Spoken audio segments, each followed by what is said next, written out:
Chapter 17 in the abstract algebra series is on coset decomposition and Lagrange's theorem. Number 1, list all the left cosets of the given subgroup in the cyclic subgroup of order 8 generated by R. Well, the cyclic group of order 8 is C8, and here are all the elements in that group. And we're looking for the left cosets of the subgroup. So how do we get that? How do we get the left cosets?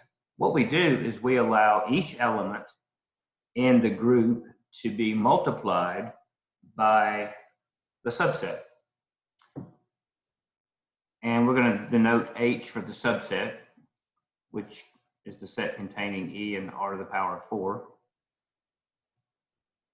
So let's start with E multiplied by H, and E multiplied by H, E being the identity, of course, would just give us H. So that takes care of the first element in C8.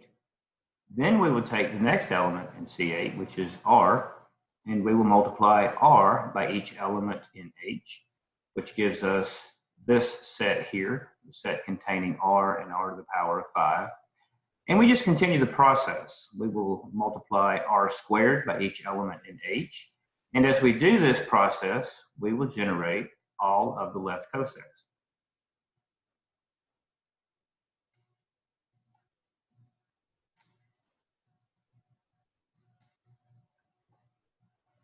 Notice that we have 8 solutions here, but if you examine closely, you will realize that each one has a duplicate. In other words, if you look at EH here, it contains the elements E and R to the power of 4. Well, that's the same as R to the power of 4 multiplied by H. So that would actually be one unique coset.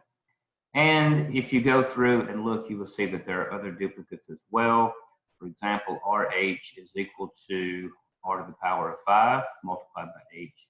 So the unique cosets would be these 4 here. Number 2, list all the left cosets of D3 in D3. Well, here, the subgroup is the group itself. And if we want to list all of the left cosets, we do the same thing that we did in problem number 1. We will let each element in D3 be multiplied by the elements in D3. Well, due to closure and all of the other group properties, we know that if any element in D3 operates or is multiplied by any string of elements in D3, D3 is going to be the result. So if we were to go through each item in D3, each element, and multiply it by D3, we would simply replicate D3 each time. So D3 is the only coset of D3 in D3. Number 3, list all the left cosets of the singleton set in D3.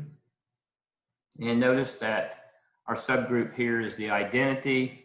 And if each element of D3 represents a coset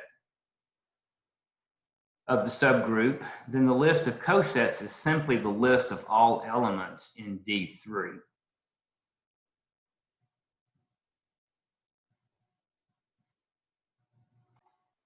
In other words, if you were to go through the list of all of the elements in D3 one by one and multiply them by the identity, then you would have the identity times the identity. That would give you the identity. And then if you were to go to the next element, let's say R, multiply R times the identity, then R would come back out. R squared would come back out. If you were to take F, which stands for the flip, if you were to multiply F times the identity, you get F, and so on.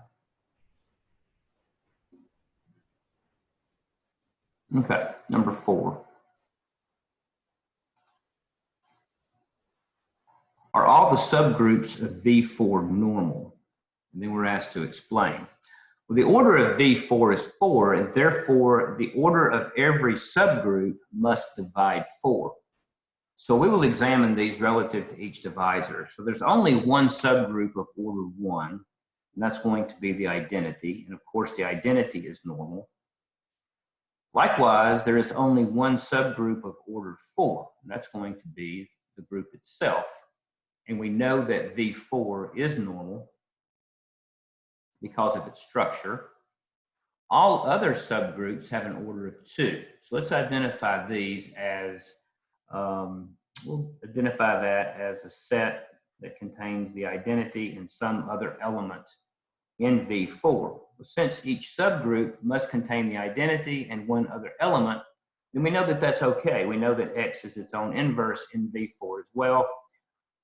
Let's continue. We know that EX is equal to XE, which is X. So any subgroup of order 2 must also be commutative. That shows that GH is equal to HG as well. In other words, the left cosets would equal the right cosets.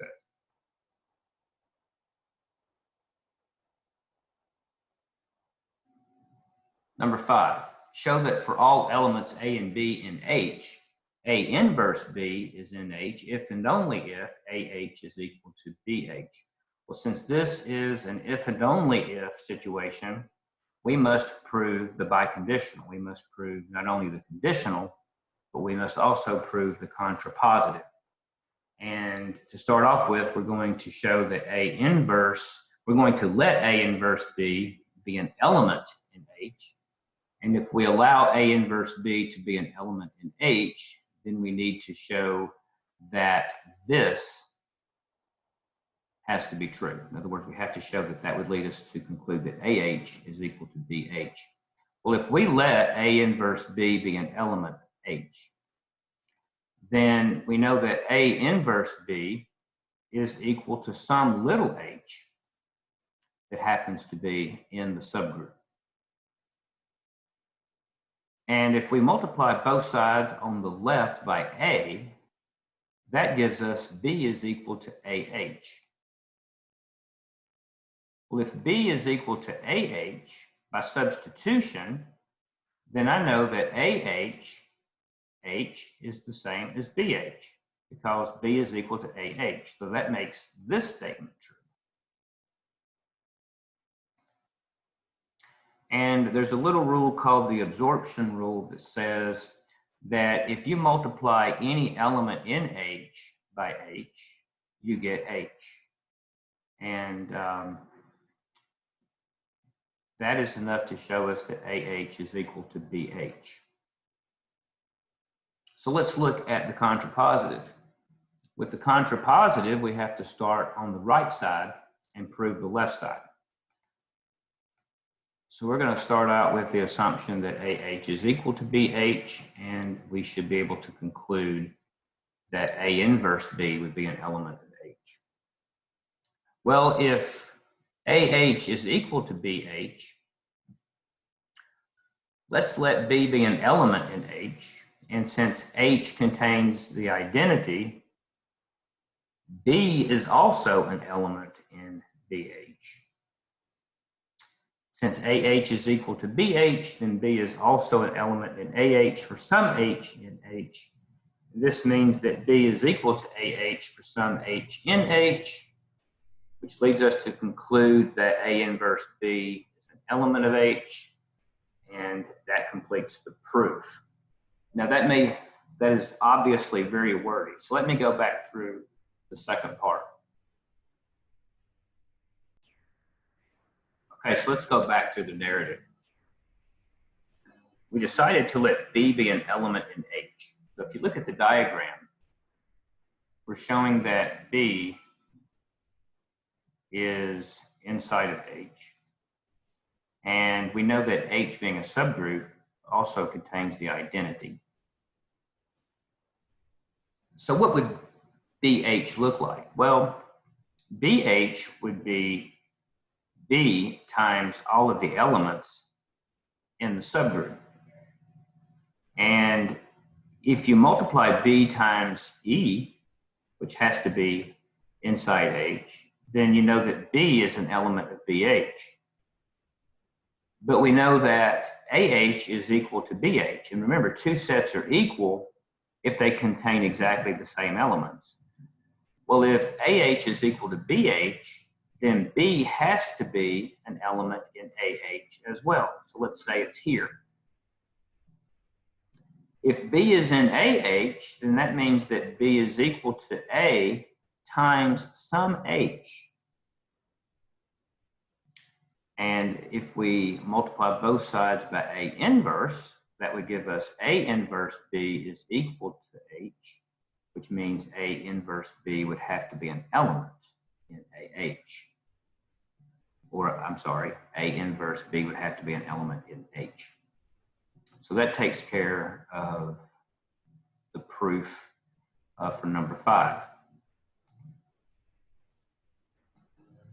Number 6, write the left cosets of H, where H contains two elements that are permutations, and they're in cycle notation. These are permutations from S3.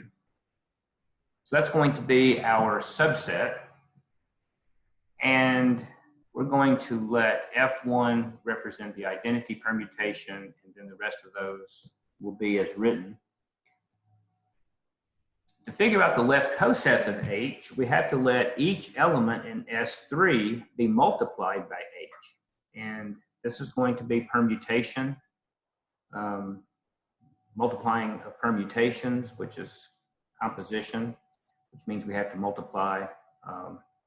We have to do the operation starting on the right side. So let's just see, for example, how I figured out F2 of H.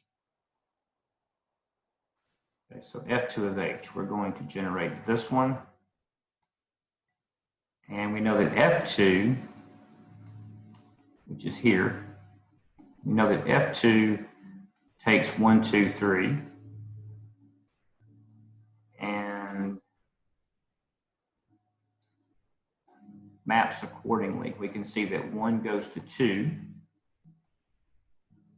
And we can see that 2 goes to 3. And 3 cycles back to 1. So that's F2. And we want to operate F2 on H. And H has 2 permutations inside.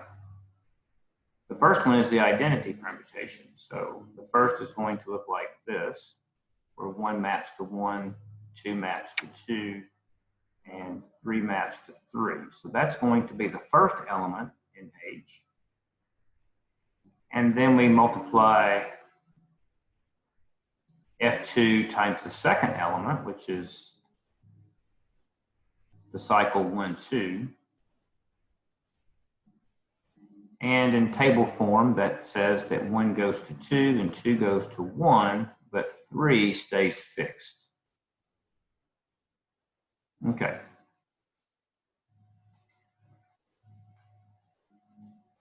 So here we go. We're going to multiply F2, which is this permutation here. We're going to multiply F2 times the subgroup, which contains these 2 elements here. So let's do the first one. Let's multiply F2 times the first element in the subgroup. Let me erase these pieces here. Okay. Remember, since we're doing composite functions, we're going to operate from the left to the right. So let's get the first element.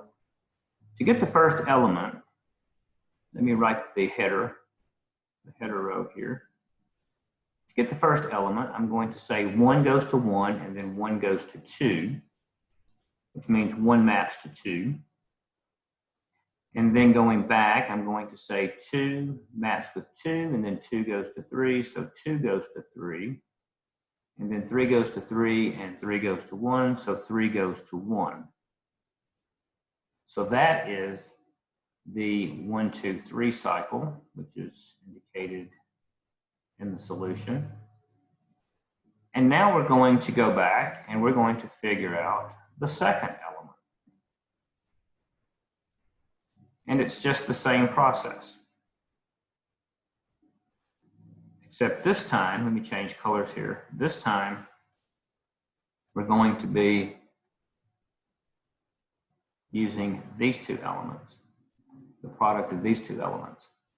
And let's do that. I'm going to go ahead and write my header rows here. I have 1 goes to 2, and then 2 goes to 3, so 1 goes to 3. 2 goes to 1, and then 1 goes to 2, which means 2 maps to 2, and then 3 goes to 3, and 3 goes to 1, so 3 goes to 1. This gives us the 1, 3 cycle. We do not have to write the 2 because 2 does not move. So that takes care of the 1, 3 cycle. So if you let F2 operate on each element in the subgroup, this is our solution here. And, you know, we just repeat the same process with each element in S3, letting each element take its turn being multiplied by the subgroup.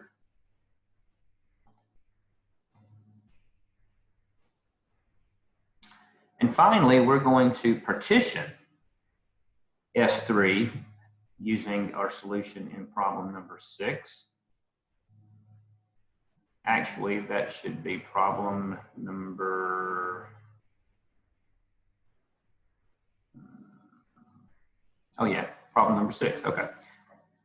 If we partition it, we can see that F1 and F5 would go together. And let's see. Still getting used to this program here. Why would F1 and S5 go into the same slice? F1 and F5, as you can see, are the one and the same. So those would be represented in the same piece of the pie. And also, we can see that F3H and F4H, those are the same. So those would be in the same slice of pie, and so on. And by definition, a partition completely divides a set. In other words, each element is represented in the partition. But remember that the partitions themselves are pairwise disjoint. In other words, there's no overlapping. So if you partition S3 according to the solution in number 6, this would be the partition here.